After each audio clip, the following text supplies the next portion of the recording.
AJ Barnes and welcome back to another one of my videos. Today, my creative writing advice is more focused on what happens when you feel like you can't write. I'm going to be talking about writer's block. I've seen a lot of people before say that writer's block isn't real. It's just an excuse, it's something you're using to get out of having to write. I disagree. I genuinely do disagree, because I think that feeling blocked and feeling stuck is something that can hit you for all manner of reasons. And if you can work out how to get through it, you will. But because you can't, because you feel frozen, you do come up with things you have to do instead. You come up with things like laundry or cleaning the windows or painting the furniture, because that is something you've got control of. That is something that you're like, know what, if I set out to do this task, I'll be able to do it and nothing will get in my way. So it feels really appealing because your writing is the thing you love and you're passionate about and you want to be doing, but you can't. And you need to feel better, basically. You need to feel better and more in control. So you do something else, something that you can do, and that if you do fail at, it's not going to be a massive crisis because you don't care that much. But your writing, you care. Your writing is what you love. So if you mess it up, it hurts. And that's when writer's block can hit. So I'm going to be talking you through a few reasons why you might feel blocked, things that are stopping you getting on with your work. And I'm going to talk to you about ways you can combat it and get back to what you want to do. Get back to telling your story, because you should. You absolutely should, because the world needs stories and your voice matters and you're the only person who can tell your story in your way. So you should. You should make that effort. Get through the writer's block and I'm going to help you. So a writer's block can come when you are scared that you are just not good enough, that what you're doing, the work you're writing, is not fun. It is not entertaining to anybody, it's not worth reading, and nobody is ever going to care because you are just not very talented. I strongly relate to this problem. And people have said, like, how? You've got books out, they've been enjoyed, people read you. Yes, that is true, but it doesn't stop it go away. It doesn't stop you feeling the way you feel. And I am always stuck by chronic insecurity. I am constantly dealing with the fact that I kind of hate myself. And my work is a representation of me. And so if I'm feeling down on me, I definitely feel down on the bit of me that I put out into the world. Because it's a very vulnerable thing. You're bleeding yourself onto the page and then letting people judge it. And if you're not feeling too great about who you are, that represents vulnerability in the most intense and incredible way. So this is something I am very familiar with having to get myself through, otherwise I'd never write anything. So the first thing you have to do is remember, first drafts are often, not always, but usually, I would say, pretty terrible, messy, scruffy, loose ends all over the place, characters that are really flat and boring and haven't been developed, maybe info dumps that you've not been able to sort of control very well, so you just splat it all on the page and think, I'll come back and neaten that up later. But when you actually get to later, all you're looking at is the original info dump and you're stuck with it and you're like, oh no, now I actually don't know how to neaten it up. First drafts are messy, but you can edit them. You can rewrite them. I rewrote Lily Prosper and the Magic Rabbit 5 or 6 times from scratch because I wasn't happy with what I'd done, but I knew it was my story. I knew that was the story and those are the characters and that was what I wanted to do. So I did it. I rewrote it. I rewrote it a bunch of times, and then when I'd rewritten it in the final form, it wasn't the final form because then I edited the hell out of it. And you can do that too. Don't feel stuck. Don't feel like your first draft is the only option you've got. Nobody ever has to see that. Only you. So if you're going to be your harshest critic of your first draft, that's fine, because you're you and you can just suck it up. You live with yourself, right? You'll be fine. Editing is how you fix it. So you need to find yourself a really good proofreader, because once you've gone through your own stage of edits, and I'm probably going to do a whole video about how to edit your book, because I think that's a really good conversation to have, but I won't have it now because it's a big one. But you will do your own round of edits. You'll go over it and over it, look for the loose ends, look for the flat characters, look for the stuff that could be better and developed. Then you need a proofreader.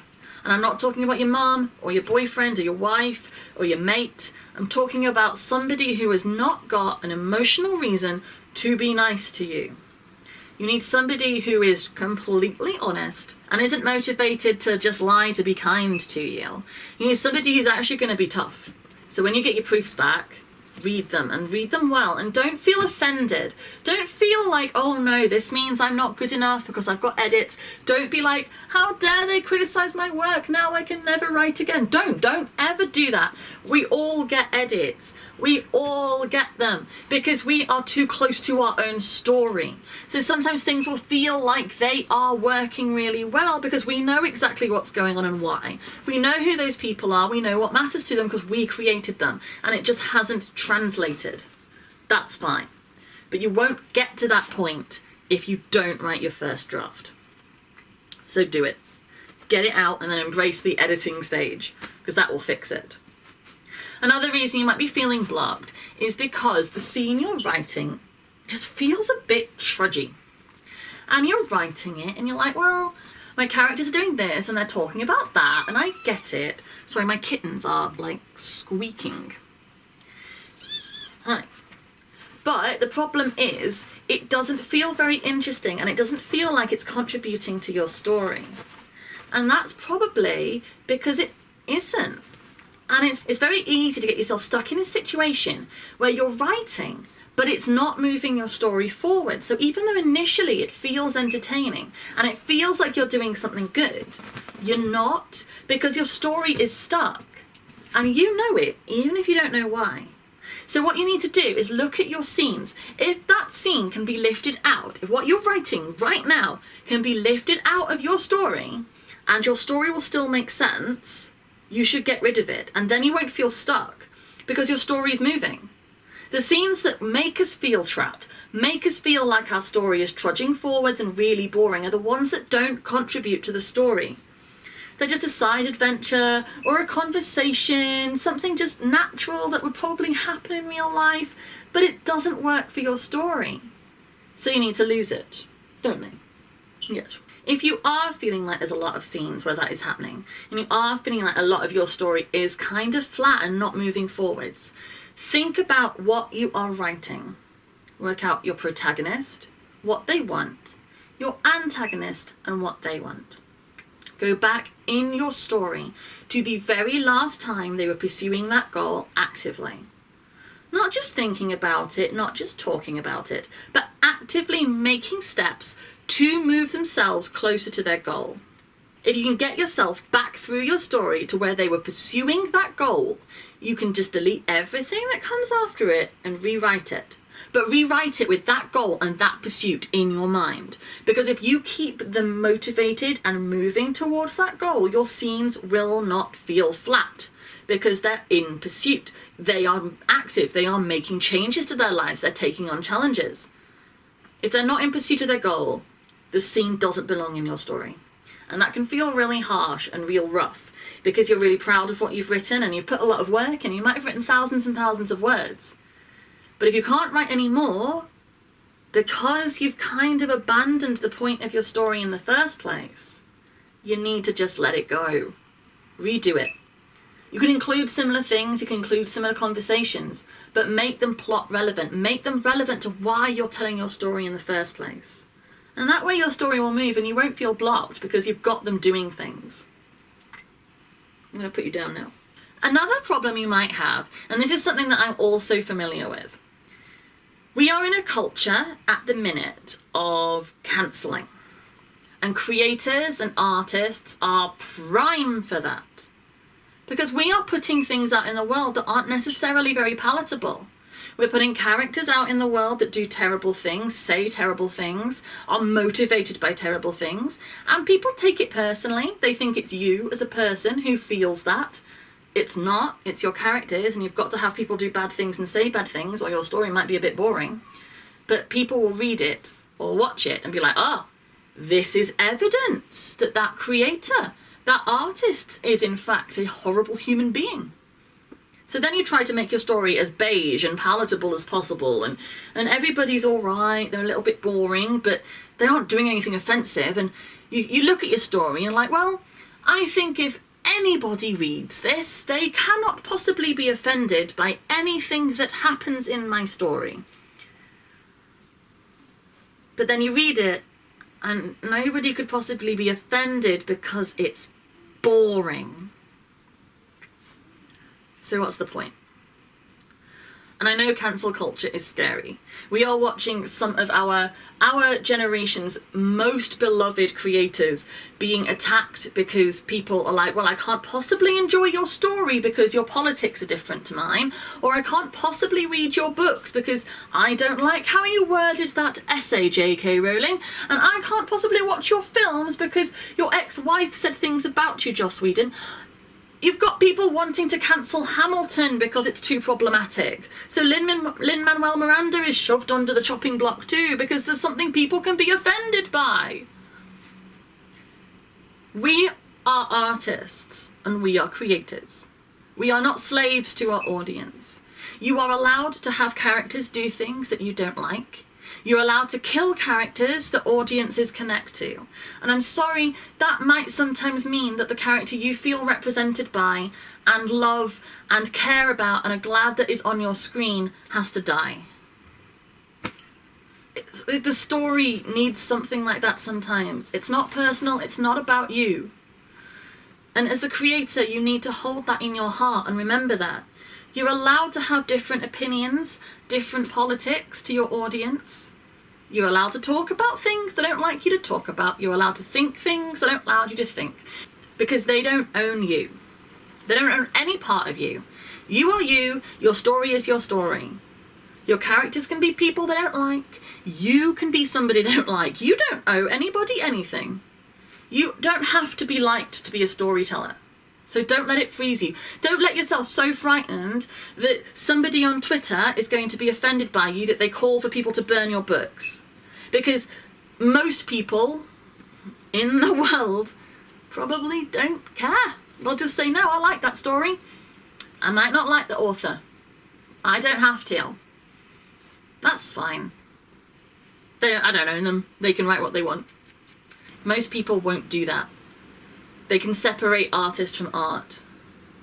And if they can't, they don't have to read your book. They don't have to watch your film. That's fine, but other people will. So try not to be crippled by fear of the judgment of others. You can't be morally pure enough. Ever. Nobody in this planet is the kind of person that every single other person wants them to be. We aren't. We're people. We're flawed, we're damaged, we're scarred. And that's part of why we're such wonderful creators, because we bleed that onto the page, as I say. We put that into our stories and somebody will connect to it and some people won't, and that's fine. But don't let the fear of the crippling judgment of others stop you. That's their problem. That's not your problem. Just ignore them. Come off Twitter for a while. My last point on writer's block. You're not a robot. If you tell yourself that you are going to write 2,000 words a day, and you start off real well and you get to day 5 and you can't do it, take a break. Absorb the creativity of somebody else. Watch Hamilton, read Harry Potter, watch Buffy the Vampire Slayer.